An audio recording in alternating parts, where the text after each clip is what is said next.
వి gold trusted gold buyers మీరు తాకట్టు పెట్టిన బంగారాన్ని విడిపించి ఈ రోజు ఉన్న మార్కెట్ ధరకు కొనబడను 7771077720.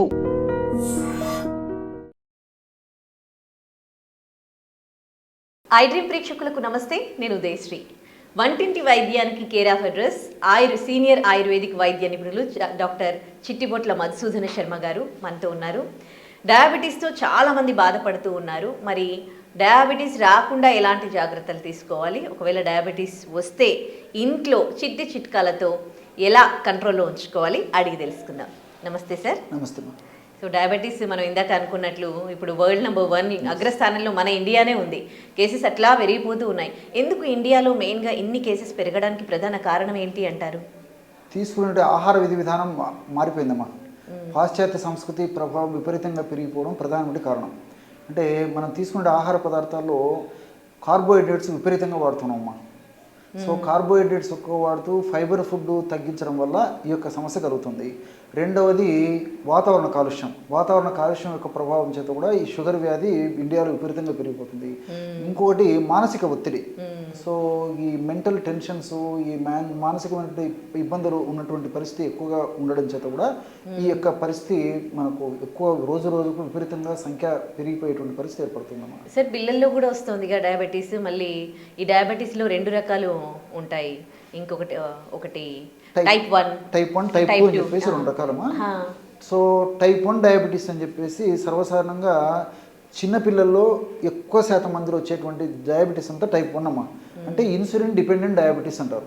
అంటే వీళ్ళకి జీవితాంతము ఇన్సులిన్ ఇంజెక్షన్ చేస్తేనే వాళ్ళ జీవితము కొనసాగుతూ ఉంటుంది. ఇన్సులిన్ ఇంజెక్షన్ చేయడం మానేసేస్తే వాళ్ళ జీవితం కూడా ఆగిపోయేటువంటి పరిస్థితి ఏర్పడుతుంది. ఇన్సులిన్ డిపెండెంట్ డయాబెటీస్ అంటారు అనమాట. అది చిన్నపిల్లల్లో అప్పుడప్పుడు పుట్టినటువంటి పిల్లలు రావచ్చు, లేకపోతే 1 సంవత్సరం 2 సంవత్సరాల ఏజ్ నుంచి కూడా ఈ యొక్క జబ్బు రావచ్చు అమ్మా. సో వాళ్ళ ఫ్రమ్ ద బిగినింగ్ మొదలవుతుంది అనమాట. రెండవది type 2 diabetes mellitus. So type 2 diabetes mellitus అంటే non insulin dependent diabetes. So insulin అవసరం లేకుండా, అంటే ఇన్సులిన్తో ఇది లేకుండా వచ్చేటువంటి డయాబెటీస్ కూడా ఒకటి ఉందన్నమాట. సరే, ఈ మధ్యకాలంలో నెయిదర్ టైప్ 1 నార్ టైప్ 2 డయాబెటీస్ అని కూడా చెప్తున్నారు అమ్మా. సో ఆ డయాబెటీస్ కూడా మూడవది కూడా మొదలవుతుందని చెప్పేసి కూడా చెప్తున్నారు. ఏది ఏమైనప్పటికీ నేను చెప్పినటువంటి కారణాలు ప్రధానంగా ఉంటాయమ్మా. టైప్ 2 డయాబెటీస్ యొక్క సంఖ్య గురించే చాలా ఆందోళన పడాల్సిన విషయంగా మనకు ప్రస్తుతం తెలిసిపోతుంది అనమాట. ఓకే. సో ఏంటి సార్, డయాబెటీస్ వచ్చేది ముందే గమనించి మనము ఇంట్లో జాగ్రత్తలు తీసుకోలేమా? సో కొంతమందిలో అయితే కొన్ని లక్షణాలు కనిపిస్తాయమ్మా, కొంతమందిలో ఎలాంటి లక్షణాలు కూడా కనిపించవు. ఏదో ఒక సమస్య వచ్చినప్పుడు కానీ, లేకపోతే జనరల్ చెకప్ కోసం వైద్యుల వద్దకు వెళ్ళినప్పుడు జనరల్ చెకప్లో వాళ్ళు పరీక్షలు చేయించినప్పుడు ఆ పరీక్షల్లో చేసేటువంటి పరిస్థితి ఏర్పడుతుంది. కాబట్టి మరి 25 సంవత్సరాలు దాటినటువంటి వాళ్ళందరూ కూడా స్త్రీ పురుష తారతమ్యం లేకుండా అందరూ కూడా మరి కనీసము ఏ సమస్య లేకపోయినప్పటికీ సంవత్సరానికి ఒకసారి ఇలాంటి పరీక్షలు చేయించుకోవడం చాలా చాలా ఉత్తమమ్మా ప్రస్తుత కాలానుగుణంగా. ఓకే. ఇది HbA1c అవంటారా? HbA1c, fasting blood sugar, ఈ తర్వాత lipid profile, minimum common test చేయించుకుంటే సరిపోతుందమ్మా. ఓకే. ఇప్పుడు ప్రీ డయాబెటిక్ అని తెలిసిందనుకోండి, ఇంకప్పుడే ఆ టైంలో ఏమన్నా చిట్కాలు ఇంట్లో మనం ఫాలో అవుతే మొత్తానికి రాకుండా ఉంటుందా? చేసుకోవచ్చమ్మా. So reversible diabetes pre diabetic ఉన్నప్పుడు దాని డయాబెటీస్లోకి మారకుండా, అదేవిధంగా ప్రీ డయాబెటిక్ స్టేజ్ నుంచి కూడా మామూలు నార్మల్ స్టేజ్ కూడా చేసేటువంటి పరిస్థితి అవకాశాలు అయితే చాలా బాగుంటాయమ్మా. కాబట్టి అంటే ముఖ్యంగా ఆహార పదార్థాల్లో ఫైబర్ ఉన్నటువంటి ఆహారాన్ని పెంచాలి, ప్రోటీన్ ఉన్నటువంటి ఆహారాన్ని పెంచాలి, టయానికి ఆహారం తీసుకుంటుండాలి, యాంటీ ఆక్సిడెంట్ ఫుడ్ బాగా తీసుకుంటుండాలి.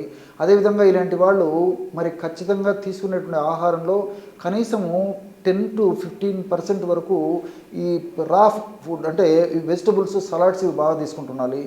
ఇది కొన్ని జాగ్రత్తలు తీసుకుంటుండడం వల్ల, అదేవిధంగా ఈ డ్రై నట్స్ కూడా వాడు కొంచెం బాగా తీసుకోవడం అలవాటు చేసుకోవాలి, నానబెట్టేసేసి. అంతేకాకుండా ఈ తీసుకునే ఆహారం కూడా పాలిష్డ్ ఫుడ్ కాకుండా, పాలిష్ చాలా చాలా తక్కువ ఉండాలి, పాలిష్ లేనటువంటి ఫుడ్ అయితే మరీ మంచిది. ఇట్లాంటి ఫుడ్ తీసుకుంటుండాలి, టయానికి ఆహారం తీసుకుంటుండాలి. ఇలాంటి చిన్న జాగ్రత్తలు తీసుకుంటూ మరి ఏదో ఒక ఎక్సర్సైజ్ చేయడం అలవాటు చేసుకోవాలి. ఇలాంటి చిన్న జాగ్రత్తలు తీసుకోవడం వల్ల జనరల్గా మరి ఎలాంటి ప్రాబ్లం లేకుండా ప్రీ డయాబెటిక్ స్టేజ్ నుంచి డయాబెటీస్ పోకుండా కూడా కొన్ని సమస్యల వరకు కూడా కంట్రోల్ చేసుకోవచ్చు. ఓకే, రైస్ తీసుకోవద్దని అంటారు, వాళ్ళని ఒకటే పూట తినాలంటారు, రైస్ అనేది స్వీట్ లాగా ఉంటుంది ఈ షుగర్ పేషెంట్స్కి అని అంటారు. అంటే రైస్ ఒక్క పూట తీసుకోవచ్చా, అది ఎంత మోతాదులో తీసుకోవాలి, రైస్ వల్ల కూడా షుగర్ పెరుగుతుందా?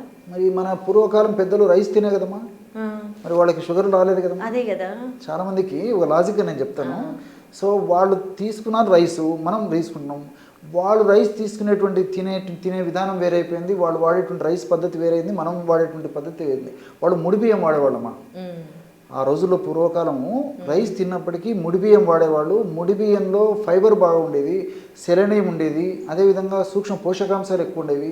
ఈ రోజుల్లో మల్లెపూలు లాంటి తెల్లటి బియ్యము, మల్లెపూలు లాంటి తెల్లటి అన్నం తినడానికి ఇష్టపడుతున్నాము.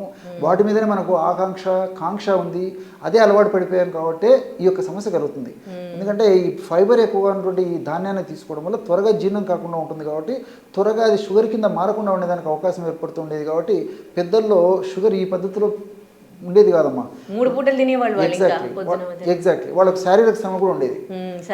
మనకు శారీరక శ్రమ లేదు, తీసుకునే ఆహారం కూడా పాలిష్డ్ ఫుడ్, రీఫైన్డ్ ఫుడ్. దీంతో పాటు మరి కేవలము రైస్ గురించే కాకుండా ఈ మైదా పిండి, తర్వాత పాలిష్డ్ గోధుమలు, మొత్తం ఏదైతే మన దేహానికి హానికరంగా పరిణమిస్తుందో, కార్బోహైడ్రేట్స్ ఎక్కువగా ఉండేసేసి ఈ ప్రోటీన్స్, ఫైబర్ తక్కువ ఉండే ఆహారం తీసుకోవడం చేతనే ఇవి కలుగుతుందమ్మా. కాబట్టి సరే, ఇప్పటికైనా మరి ఒకవేళ షుగర్ ఉన్నటువంటి వాళ్ళల్లో వీలైనంత వరకు HbA1cని దృష్టిలో ఉంచుకొని, HbA1c మరీ ఎక్కువగా ఉండి కంట్రోల్ కాకపోతే రైస్ మానేయడం మంచిదని చెప్పేసి వైద్య ప్రపంచం కూడా చెప్తుందమ్మా. కాబట్టి మిగతా వాళ్ళందరూ కనీసం ఒక్క పూట తీసుకోవడం తప్పలేదమ్మా. బ్రౌన్ రైస్ అలాంటివి తీసుకుంటున్నారు ఈ మధ్య కాలంలో, అది ఒక్క పూట తీసుకోవచ్చమ్మా. బ్రౌన్ రైస్ తీసుకోవడం కూడా చాలా మంచిది, ఎందుకంటే దాంట్లో ఫైబరు, ప్రోటీన్స్, తర్వాత ఈ మైక్రో న్యూట్రియంట్స్ ఉంటాయి కాబట్టి ఇవన్నీ చాలా చాలా మంచిదమ్మా మన దేహానికి కూడా. కాబట్టి ఇలాంటివి తీసుకోవచ్చు. ఇలాంటివి కూడా మరి కొద్ది ప్రమాణం తీసుకొని కూరలు ఎక్కువ తీసుకుంటే సరిపోతుందమ్మా. అంటే ఏది మానేసి ఏది తీసుకోవాలంటారు షుగర్ పేషెంట్స్? అదే నేను చెప్పినాకమ్మా, ఇప్పుడు మల్టీ గ్రెయిన్ ఉన్నాయి, మిల్లెట్స్ ఉన్నాయి, అదేవిధంగా మల్టీ గ్రెయిన్స్ ఉన్నాయి. వీటితో తీసుకునే పదార్థాలు తీసుకోవచ్చు. అదేవిధంగా డ్రై నట్స్ ఒక పూట తీసుకోవచ్చు, స్ప్రౌట్స్ ఒక పూట తీసుకోవచ్చు. లేదా నేను చెప్పినటువంటి పద్ధతిలో రైస్ ఏదైనా తీసుకోవాలంటే కీన్వా రైస్ ఇలాంటివి ఉన్నాయమ్మా. కీన్వా కానీ బ్రౌన్ రైస్ కానీ ఇలాంటివి తీసుకోవచ్చు. ఏది ఏమైనప్పటికీ ఇలాంటి కొద్ది ప్రమాణంలో ఉంచుకొని కూరలు ఎక్కువ కలుపుకొని తీసుకుంటే సరిపోతుంది. దానివల్ల ఎలాంటి ప్రాబ్లం ఉండదు. ఓకే, కొంతమందికి 500 అట్లా వెళ్ళిపోతుంది తిన్న తర్వాత, తినక ముందు కూడా. సో అంత హై వెళ్ళిపోయినప్పుడు ఏం చేయాలి ఆ టైంలో? సో వాళ్ళు ఎటువంటి పరిస్థితుల్లో మరి ఈ ధాన్యాలను ఎటువంటి పద్ధతిలో వాడడం మంచిది కదమ్మా, క్షేమదాయకం కూడా కాదు. అటువంటి వాళ్ళు ప్రోటీన్ ఉన్నటువంటి ఆహారాన్ని ఎక్కువ తీసుకోవాలి, ఫైబర్ ఉన్నటువంటి ఆహారాన్ని మరింత పెంచాలి. ఖచ్చితంగా ఈ స్ప్రౌట్స్ తీసుకోవడం అలవాటు చేసుకోవాలి. అదేవిధంగా ఈ సలాడ్స్ అంటే ఆకుకూరలు, కూరగాయలు, అదేవిధంగా ఈ సలాడ్స్ ఉంటాయి కదమ్మా, ఈ ఆహారంలో ఖచ్చితంగా సలాడ్స్ని ఒక భాగంగా చేసుకోవాలి. అదేవిధంగా రోటీ అంటే మల్టీగ్రెయిన్ కానీ మల్టీమినట్స్ కానీ జస్ట్ 1 లేదా 2 రేటుల కంటే మించి వాడకూడదమ్మా. ఇవన్నీ కూడా ఈ ఆకుకూరలు, కూరగాయలతో చేసినటువంటి పదార్థాలు ఎక్కువ వండి క్యాలరీస్ తక్కువగా ఉండేటువంటి పద్ధతిలో తయారు చేసుకుని వాడుకోవడం వల్ల ఈ షుగర్ వ్యాధి కూడా మనం వాడేటువంటి మందులకు తోడు చేసేటువంటి ఆహార విధి విధానాలు పద్ధతి ప్రకారం చేసుకోవడం వల్ల షుగర్ కంట్రోల్ అవుతుందమ్మా. కొంతమందికి డౌన్ అవుతూ ఉంటుంది, హై అవుతూ ఉంటుంది, ఒకసారి పడిపోతూ ఉంటారు. వాళ్ళకి డౌన్ అయిందా హై అయిందా అని కూడా తెలియదు. సో ఒకవేళ అట్లాంటి పరిస్థితి వచ్చినప్పుడు ఇమీడియట్గా ఏం చేయాలంటారు ఇంట్లో? అదే ఒకవేళ సడన్గా డౌన్ అయిపోయేటువంటి పరిస్థితి అయిపోతే తేనె తీసుకోవడం వల్ల ఇమ్మీడియట్గా ఎనర్జీ అయిపోయి తేనె వెంటనే బ్లడ్లో కలిసేసి షుగర్ లెవెల్ని పెంచేటువంటి పరిస్థితి ఏర్పడుతుంది. కాబట్టి ఎక్కువ శాతం మందిలో షుగర్ డౌన్ కావడం వల్లనే ఈ ప్రాబ్లం వస్తుంటుందమ్మా. హైపోగ్లైసిమియా అంటారు అన్నమాట జనరల్గా. సో వాళ్ళు ఏం చేస్తారంటే కొంతమంది ఉపవాసాలు ఉండడము, పత్యాలు ఉండడము, ఏదైనా పని మీద పోయినప్పుడు టయానికి ఆహారం తీసుకోకపోవడము, లేకపోతే వాళ్ళకు నచ్చినటువంటి ఆహారం దొరకకపోవడము, తర్వాత సరిగ్గా నీళ్లు తాకపోవడము, ఎండకు విపరీతంగా శ్రమ చేయడము, షుగర్ ఉన్నటువంటి వాళ్ళు. సో ఇలాంటి వాళ్ళలో మాత్రం వేసుకుంటారు, బట్ ఆహారం ఈ పద్ధతిలో తీసుకోకపోవడం చేత షుగర్ లెవెల్ సడన్గా తగ్గిపోతాయమ్మా. సో అట్లా ఉన్నప్పుడు ఏమైతే ఖచ్చితంగా తేనె తీసుకోవడం కానీ, తేనె చాలా చాలా మంచిదమ్మా. తప్పని పరీక్షలో ఏదో ఒక ఫ్రూట్ కానీ, తీయటి ఫ్రూట్ కూడా ఏదో ఒకటి తీసుకుంటే సరిపోతుంది. డౌన్ అయినప్పుడు, హై అయినప్పుడు జనరల్గా హై అయినప్పుడు మనకు అంత ఫాస్ట్గా అయితే లక్షణాలు తెలియవమ్మా. సో వైద్యుల సలహా తీసుకోవడం చాలా చాలా మంచిదమ్మా. వెంటనే వైద్యుల దగ్గర పోయేసేసి ఏదైనా డౌన్ అయినా హై అయినా డౌన్ అయితే మనకు ఎక్కువ శాతం మందిలో తెలుస్తూ ఉంటుంది. హైపోగ్లైసెమియా వచ్చేసి కాళ్ళు చేతులు చల్లబడము, దప్పిక ఎక్కువ కావడము, బాడీ టెంపరేచర్ తగ్గిపోవడము, ఇలాంటి లక్షణాలు వస్తుంటాయి. కాబట్టి విపరీతంగా దప్పి కావడము, అదేవిధంగా విపరీతమైన నీరసము, నిస్త్రాణ, బలహీనత ఉండడము, ఇలాంటి లక్షణాలు కలుగుతుంటాయి. కాబట్టి ఏమో మనిషికి ధ్యాస తగ్గిపోతున్న ఇలాంటి లక్షణాలు కలుగుతుంటాయి. కాబట్టి తాత్కాలికంగా కొద్దిగా తేనె ఇవ్వడం వల్ల తప్పులేదమ్మా. సో వైద్యుల యొక్క అలర్ట్నెస్ అయితే చాలా అవసరం. ఇమ్మీడియట్గా మనం హాస్పిటల్ తీసుకోవడం చాలా చాలా మంచిది. ఓకే, అంటే ఇప్పుడు మీరు చెప్పిన ఏదైతే ఫుడ్ ఉందో అది తీసుకుంటే సరిపోతుందా, లేకపోతే డయాబెటీస్ కంట్రోల్లో ఉండడానికి ఏదైనా ఎవ్రీడే ఏదైనా లిక్విడ్ లాంటిది కానీ ఏదైనా తీసుకుంటే మీరు ఏమైనా చిట్కాలు చెప్తారా దానికి? ఒక్కోసారి కేవలం ఫుడ్ వాడడం వల్లనే ఒక్కొక్క పరిస్థితుల్లో కంట్రోల్ అయ్యేటువంటి పరిస్థితి ఉండదమ్మా. సో ఏది ఏమైనప్పటికీ నేను చెప్పినటువంటి ఫుడ్ వాడుతూ, ఆధునిక వైద్యులు సూచించినట్టు ఇంగ్లీషు వాళ్ళ మందులు వాడుకుంటూ, నేను చెప్పినటువంటి ఔషధాన్ని వాడుకోవడం వల్ల కూడా సమర్థవంతమైన ఫలితాలు కలుగుతాయి. మల్టిపుల్ బెనిఫిట్స్ ఉంటాయి, ఎలాంటి సైడ్ ఎఫెక్ట్స్ కూడా ఉండవు. అంతేకాకుండా షుగర్ వ్యాధిగ్రస్తుల్లో సర్వసాధారణంగా షుగర్ నియంత్రణలో లేనటువంటి వాళ్ళల్లో ఎక్కువ శాతం మందిలో కూడా దాదాపు 90% మంది పైన కూడా సో రకరకాలైన జబ్బులమ్మా, తల నుంచి కాళ్ళ వరకు రకరకాల జబ్బులు వస్తాయి. కంటి జబ్బులు, మెదడు జబ్బులు, రక్తనాళాలకు సంబంధించిన జబ్బులు, గుండె జబ్బులు, చర్మానికి సంబంధించిన జబ్బులు, తర్వాత నరాలకు సంబంధించిన జబ్బులు, ఇలాంటి అనేక రకాలైన జబ్బులు వస్తుంటాయమ్మా. సో ఇవన్నీ రాకుండా ఉండేందుకు కూడా, వచ్చిన జబ్బులు కూడా ప్రమాదకరంగా పరిణమించకుండా ఉండేందుకు, షుగర్ బాగా నియంత్రణలో ఉండేందుకు మల్టిపుల్గా ఉపయోగపడేటువంటి ఔషధాన్ని చెప్తానమ్మా. ఈ ఔషధం ఎలా తయారు చేసుకోవాలంటే 25 గ్రాముల దాల్చిన చెక్క చూర్ణము, 25 గ్రాములు పసుపు చూర్ణము, 25 గ్రాములు నల్ల జీలకర్ర చూర్ణము, 25 గ్రాములు పొడపత్రి చూర్ణం. పొడపత్రి ఆయుర్వేదం షాపులో దొరుకుతుందమ్మా. నల్ల జీలకర్ర చాలా మందికి తెలిసే ఉంటుంది. పొడపత్రి చూర్ణం కూడా మనకు మార్కెట్లో దొరుకుతుంది. అన్నీ ఒక్కొక్కటి 25 గ్రాముల చొప్పున తీసుకుని అన్నింటిని బాగా కలిపేసి ఒక గాజు సీసాలో నిల్వ ఉంచుకొని రోజు ఉదయం ఆహారానికి ఒక 10 నిమిషాల ముందు, రాత్రి ఆహారానికి ఒక 10 నిమిషాల ముందు పావు టీ స్పూన్ పొడిని 50 మిల్లీలీటర్ల నీళ్ళలో కలిపేసి తీసుకుంటున్నారమ్మా. ఈ విధంగా రెగ్యులర్గా తీసుకోవడం వల్ల చాలా సమర్థవంతమైన ఫలితాలు కలుగుతాయి. ఒక్కోసారి ఆధునిక కృత్రిమ రసాయన ఔషధాలు ట్యాబ్లెట్స్ రూపంలో వాడినప్పటికీ, డోస్ పెంచి వాడినప్పటికీ, కొత్త ఔషధాలకు యాడ్ చేసి వాడినప్పటికీ, ఈవెన్ ఇన్సులిన్ వాడినప్పటికీ కంట్రోల్ కానటువంటి పరిస్థితి కూడా కొంతమందిలో ఎదురవుతుంటుందమ్మా. సో ఇలాంటి వాళ్ళందరూ కూడా వైద్యులు సూచించిన మేరకు వాళ్ళ ఔషధాలు వాడుకుంటూ కూడా నేను చెప్పినటువంటి ఔషధం వాడుకోవడం వల్ల సమర్థవంతమైన ఫలితాలు కలుగుతాయమ్మా. ఓకే, కంట్రోల్లోకి వస్తుంది, రివర్స్ అవుతుంది, వస్తుందమ్మా. ఓకే, అండ్ టైప్ 2 వాళ్ళకి ఏంటి సార్, ఇది పనిచేయదా? టైప్ 1 వాళ్ళకి, టైప్ 1 వాళ్ళకు ఆశించినటువంటి ఫలితాలు కలవము. కొంత మెరుగైనటువంటి పరిస్థితి కల్పించవచ్చు, కానీ ఆల్రెడీ ఇన్సులిన్ ప్రొడక్షనే లేనప్పుడు మనం చేయడం చాలా తక్కువ. బట్ ఈ ఔషధం వాడుకోవడం వల్ల క్వాలిటీ ఆఫ్ లైఫ్ని పెంచడానికి అవకాశం ఏర్పడుతుందమ్మా. పెద్దవాళ్ళకి వచ్చేది కానీ ఇప్పుడు చిన్న పిల్లలకు కూడా డయాబెటీస్ వస్తుంది. సో మనకి ముందే, అంటే కొంతకాలం ముందే, ఒక 2-3 ఇయర్స్ బిఫోరే మనకి షుగర్ వచ్చేది ఉంది అని మనం ఐడెంటిఫై చేయడానికి ఏమైనా టెస్టులు ఉన్నాయా? సో ఒకనొకప్పుడు అయితే ఇలాంటి టెస్టులు లేకుండా ఉండేవమ్మా. మరి ఈ మధ్యకాలంలో ఇలాంటి టెస్టులు వచ్చాయి. కాబట్టి అవగాహన కలిగి ఉండి ఆరోగ్య స్పృహ కలిగినటువంటి వాళ్ళందరూ కూడా తప్పకుండా మరి ఇలాంటి టెస్టు చేసుకోవడం చాలా చాలా మంచిదమ్మా. ఎందుకంటే భారతదేశము ప్రపంచంలోనే అగ్రస్థానంలో ఈ షుగర్ వ్యాధికి సంబంధించి రావడం చాలా దురదృష్టకరమైన పరిణామమా. ఏది ఏమైనప్పటికీ మరి ఆ షుగర్ వచ్చేటువంటి పరిస్థితిని ముందే తెలుసుకున్నట్లయితే అది రాకుండా మరి దాన్ని కంట్రోల్ చేసుకోవచ్చు. అథవా ఒకవేళ త్వరలో వచ్చినప్పటికీ కొన్ని జాగ్రత్తలు తీసుకోవడం వల్ల షుగర్ వ్యాధి వల్ల భవిష్యత్తులో ఇతర కాంప్లికేషన్స్ రాకుండా కూడా కాపాడుకోవచ్చమ్మా. సో సర్వసాధారణంగా ఈ షుగర్ వ్యాధి కొంతమందికి మొదట్లో కొన్ని లక్షణాల రూపంలో వ్యక్తమవుతుంటుంది.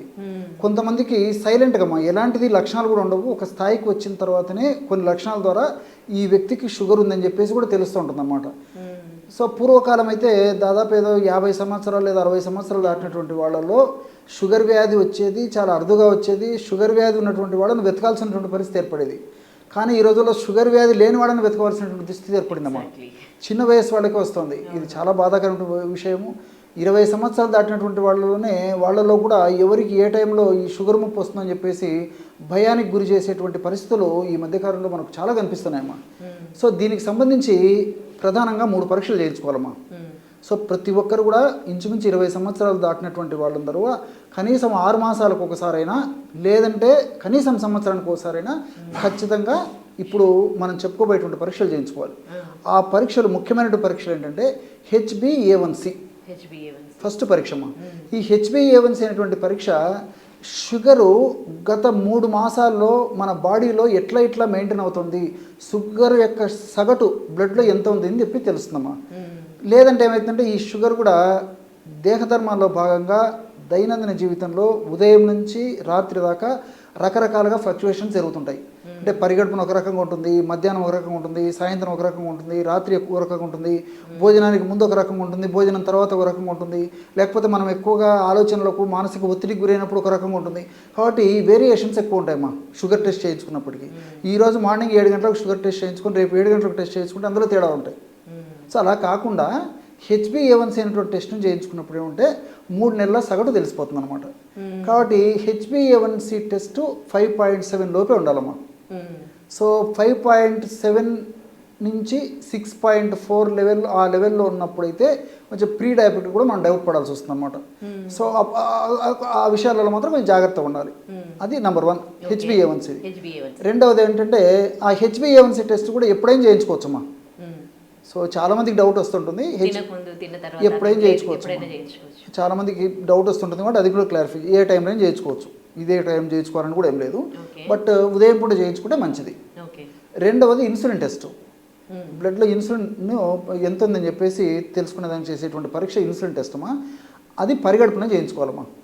అంటే ముందు రోజు అర్లీగా ఆహారం తీసుకొని నెక్స్ట్ డే ఉదయం పూట ఎలాంటి ఆహారము మంచినీరు కూడా తాగకుండా ఉదయం పరిగడుపున టెస్ట్ చేయించుకోవాలి. ఇన్సులిన్ టెస్ట్ అనమాట. కనీసం 8 గంటల నుంచి 10 లేదా 12 గంటల సేపు గ్యాప్ ఉండాలమ్మా మనం తీసుకునే ఆహారానికి టెస్ట్కి. సో ఆ టెస్ట్ అది చేయించుకోవడం వల్ల దాంట్లో ఉన్నటువంటి రిపోర్ట్స్ని బట్టి కూడా మనకి షుగర్ వచ్చేటువంటి అవకాశాలు ఉన్నా, లేకపోతే ప్రీ డయాబెటిక్ కండిషన్స్ ఏదైనా ఉన్నా, ఇలాంటివి ఏమైనా ఉంటాయి కదా దాంట్లో కూడా తెలుస్తాయమ్మా ఇన్సులిన్ టెస్ట్. తర్వాత మూడోది వచ్చేసి HOMA IR test. HOMA IR test అమ్మా. సో దీనికి ఏంటంటే homeostatic model assessment insulin resistance test అని చెప్పేసి చెప్తుంటారు అనమాట దీన్ని. సో హోమా ఐఆర్ టెస్ట్ చాలామందికి తెలియదమ్మా ఇది. సో ఈ హోమా ఐఆర్ టెస్ట్ అనేది కూడా ఉదయం పూట పరిగడుపున చేయించుకోవాలమ్మా. ఈ హోమా ఐఆర్ టెస్ట్ చేసినప్పుడు మనకు <1 మనకు రీడింగ్ వస్తే సో పక్కా ఓకే అని చెప్పేసి సంతోషపడవచ్చు. సో లేదు 1-1.5 ఆ మధ్యలో వచ్చినప్పుడు మాత్రం కొంచెం జాగ్రత్తగా ఉండాలని చెప్పేసి అర్థమమ్మా. 2 దాటితే మాత్రము మనిషి కొంచెం డ్యామేజ్లోకి ఇబ్బంది పడేటువంటి స్టేజ్ వచ్చినట్లే అర్థం చేసుకోవచ్చు. ఈ టెస్ట్ కూడా ఏంటంటే ఒక్కొక్కసారి ఈ టెస్ట్ రీడింగ్స్ అన్నీ ఒకే టైప్లో ఉండవమ్మా. అందుకే కొంతమంది ల్యాబ్ వాళ్ళు ఒక రకమైనటువంటి ఇవి ఫాలో అవుతుంటారు అనమాట. కాబట్టి అంటే మనకు టెస్ట్ రెఫరెన్స్ రేంజెస్ ఇస్తారమ్మా. హోమా ఐఆర్ టెస్ట్ మనం చేయించుకున్నటువంటి టెస్ట్ ఏదైతే ఉందో ఆ టెస్ట్ పక్కనే రెఫరెన్స్ రేంజెస్ ఇస్తుంటారు. సో ఆ రెఫరెన్స్ రేంజ్లో ఉందా లేదా అని చూసుకోవాలమ్మా, అది ప్రధానంగా. అదేవిధంగా ఇన్సులిన్ టెస్టు ఒక్కొక్క వాళ్ళు ఒక్కొక్క పద్ధతి ప్రకారం చేసినప్పుడు ఒక రకమైన రీడింగ్స్ ఇస్తుంటారు అనమాట. కాబట్టి అంటే మనకు అందులో మనం టెస్ట్ చేయించుకున్న తర్వాత వాళ్ళు ఇచ్చినటువంటి రెఫరెన్స్ రేంజ్లో ఇది ఉందా లేదా అని చూసుకుంటే సరిపోతుంది. ఈవెన్ HbA1c ఇది కూడా వేరియేషన్స్ మనకు ఒక్కొక్క పద్ధతి ప్రకారం చేస్తే ఒక్కొక్క రకమైన రెఫరెన్స్ రేంజెస్ ఇస్తారనమాట. కాబట్టి మనకు ఆ ల్యాబ్లో పరీక్ష చేయించుకున్నప్పుడు ఆ ల్యాబ్లో వాళ్ళే మనకు రిపోర్ట్ ఇచ్చినప్పుడు ఆ రెఫరెన్స్ రేంజెస్ కూడా మనకు ప్రింట్ రూపంలో ఇస్తారనమాట. సో అది చూసుకొని దాన్ని బట్టేసి మనకు షుగర్ వచ్చేటువంటి అవకాశం ఉందా లేదని చెప్పేసి తెలుసుకోవచ్చు. సిమ్టమ్స్ ఏమైనా తెలుస్తాయా సార్? 2-3 ఇయర్స్ బిఫోర్ ఏమన్నా? అదే ఎక్కువ శాతం మందిలో తెలియవు, కొంతమందిలో అయితే తెలుస్తుంటాయమ్మా. అంటే దప్పిక కావడము, అదేవిధంగా కాళ్ళు చేతులు లాగుతుండడము, పిక్కలు నొప్పులుగా ఉండడము, రాత్రిపూట మూత్రం ఎక్కువగా రావడము, ఏదైనా గాయాలు అయితే మానకుండా ఉండడము, అతిగా ఆకలి కావడము, వెయిట్ తగ్గిపోతుండడము, ఇలాంటివి కొంతమందిలో కనిపిస్తాయమ్మా. సో అంతమందిలో షుగర్ ఉన్నటువంటి వాళ్ళందరిలో కూడా ఈ లక్షణాలు కనిపించడం లేదనమాట. కాబట్టి ఇది సైలెంట్గా లోపల డ్యామేజ్ చేసేటువంటి పరిస్థితి ఏర్పడుతుంటుంది. కాబట్టి మరి కనీసం 25 సంవత్సరాలు దాటినటువంటి వాళ్ళలో అప్పుడప్పుడు ఇలాంటి టెస్ట్ చేయించుకోవడం చాలా చాలా మంచిదమ్మా. ఏమైనా రెమెడీస్ చెప్తారా దీనికి? ఒకవేళ షుగర్ ఉందనుకోండి, కొంచెం బార్డర్లో అట్లా ఉందనుకోండి, అప్పుడు కంట్రోల్ చేసుకోవడానికి ఇళ్లలో ఏమైనా రెమెడీస్? చాలా మంచి ప్రశ్న అమ్మా. సో అట్లా బార్డర్గా సూచనప్రాయంగా ఉన్నప్పుడు ఏం చేయాలంటే అమ్మా, పిండి పదార్థాలు బాగా తగ్గించేసేయాలమ్మా. సో ప్రోటీన్స్, ఫైబర్ ఉన్నటువంటి ఆహార పదార్థాలు పెంచాలి, ఎక్సర్సైజ్ చేసుకుంటుండాలి.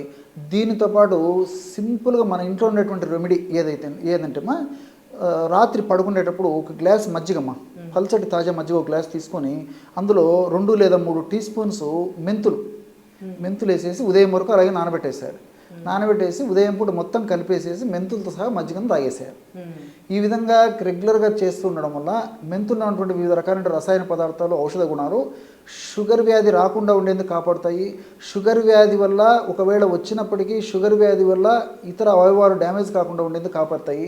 అదేవిధంగా ఇన్సులిన్ సెన్సిటివిటీని కూడా పెంచుతాయి. అంటే మన బాడీలో ఇన్సులిన్ ఉన్నప్పటికీ ఇన్సులిన్ సమర్థవంతంగా పనిచేయకపోయినప్పటికీ షుగర్ కంట్రోల్లో కదమ్మా. సో ఇన్సులిన్ యొక్క సెన్సిటివిటీని పెంచేందుకు కూడా ఉపయోగపడతాయి. అదేవిధంగా మరి ఎల్డిఎల్ అనేటువంటి కొలెస్ట్రాల్ మనకు హాని చేసేటువంటి కొలెస్ట్రాల్ లెవెల్ తగ్గించేసేసి, అట్లే విఎల్డిఎల్, ట్రైగ్లిజరైడ్స్ ఇలాంటి హానికారకమైనటువంటి కొలెస్ట్రాల్స్ తగ్గించేసేసి హెచ్డిఎల్ అనేటువంటి మన బాడీకి మేలు చేసేటువంటి కొలెస్ట్రాల్ పెంచి ఆరోగ్యాన్ని కాపాడేందుకు కూడా ఈ యొక్క మెంతులు ఉపయోగపడతాయమ్మా. అందుకే జాతీయ పోషకాహార సంస్థ హైదరాబాద్ వాళ్ళు ఈ మెంతుల మీద అనేక రకాలైన పరిశోధనలు చేసి అనేక సంవత్సరాలు పరిశోధన చేసి డయాబెటీస్ రాకుండా ఉండేందుకు, అదేవిధంగా డయాబెటీస్ వచ్చినటువంటి వాళ్ళకి మెంతులు చాలా చక్కటి ఆహార ద్రవ్యం కూడా వాళ్ళు పరిశోధనలు కూడా తేల్చి చెప్పడం జరిగిందమ్మా. ఓకే, అంటే ఎవరైనా తాగొచ్చా సార్, లేకపోతే బార్డర్లో ఉన్న వాళ్ళు, షుగర్ వచ్చిన వాళ్ళే తాగాల ఇది? అంటే ఎవరైనా తాగొచ్చమ్మా. అందుకోసం కూడా షుగర్ రాకపోయినా, షుగర్ వచ్చేటువంటి సూచన లేకపోయినా నేను చెప్పినట్టు రక్తనాళాల్లో రక్త సరఫరా సజావుగా చేసేటువంటి శక్తి ఉంది. అదేవిధంగా లివర్ను డీటాక్సిఫై చేసేటువంటి శక్తి దీనికి ఉంది. ఫైబర్ ఎక్కువగా ఉంటుంది, మోషన్ ఫ్రీగా చేసేటువంటి శక్తి ఉంటుంది. అంతేకాకుండా మరి చాలా మంది కీళ్ళ నొప్పులు ఇలాంటివి వస్తుంటాయి మా. సో ఇలాంటి నొప్పులను తగ్గించేటువంటి శక్తి ఈ మెంతులకు ఉంది. కాబట్టి ఈ బ్లడ్ను ప్యూరిఫై చేసేటువంటి శక్తి మెంతులకు ఉంది. ఈ విధంగా మల్టిపుల్ బెనిఫిట్స్ మెంతులకు ఉన్నాయి. కాబట్టి మరి షుగర్తో నిమిత్తం లేకుండా, షుగర్ వ్యాధితో నిమిత్తం లేకుండా జనరల్గా ఉన్నటువంటి వాళ్ళు కూడా మెంతులను ఈ పద్ధతిలో వాడుకోవడం చాలా చాలా మంచిది. కానీ మరి సర్వసాధారణంగా ఎలాంటి ఇబ్బంది లేనటువంటి వాళ్ళైతే 2 టీ స్పూన్లు 3 టీ స్పూన్లు కూడా అవసరం లేదమ్మా. 1 టీ స్పూన్ మెంతులు 1 కప్పు మజ్జిగలో కలిపి తీసుకుంటే సరిపోతుందమ్మా. రాత్రిపూట నానబెట్టేసేసి ఉదయం పూట తాగుతుంటే సరిపోతుందమ్మా. చాలా మంచి చిట్కా తెలియజేశారు. Thank you sir. Okay. So చూశారు కదా, ఎన్నో ఆరోగ్యానికి సంబంధించిన సమస్యలకి మనకి వంటింటి చిట్కాలు చెప్తూ ఉంటారు డాక్టర్ చిట్టిబొట్ల మధుసూదన్ శర్మ గారు. మీకు కూడా ఏవైనా అనారోగ్య సమస్యలతో మీరు సఫర్ అవుతూ ఉన్నట్లయితే మీ సమస్య ఏంటి కమెంట్ రూపంలో కింద మెన్షన్ చేయండి. సో ఆ సమస్యకు సంబంధించి డాక్టర్ గారు నెక్స్ట్ టైం వచ్చినప్పుడు దాన్ని అడిగి దానికి పరిష్కార మార్గం తెలుసుకుందాం. Thank you. And for more videos, Please subscribe to iDream channel. Subscribe to iDream Media. Please subscribe to iDream. Please subscribe to iDream. Please subscribe iDream. And please subscribe to iDream. For more videos, subscribe to iDream. please like, share and subscribe to the channel. Congratulations, iDream. Subscribe to iDream. Subscribe to iDream. So subscribe to iDream Media. iDream ki iDream team andarki huge congratulations. Please subscribe iDream Media. Please subscribe to iDream. Subscribe iDream. Please subscribe to iDream. iDream అంటే నా కళల ఛానల్ను subscribe చేసుకున్న నోరు తిరుగుతలేదు, మీరైతే గంట గుర్తు కొట్టండి. For more such videos, please subscribe to iDream. Subscribe to iDream. Please subscribe to iDream. Please subscribe iDream Media. Please do subscribe to iDream. Please subscribe to iDream Media. For best entertainment and information, please subscribe iDream. And don't forget to subscribe to iDream.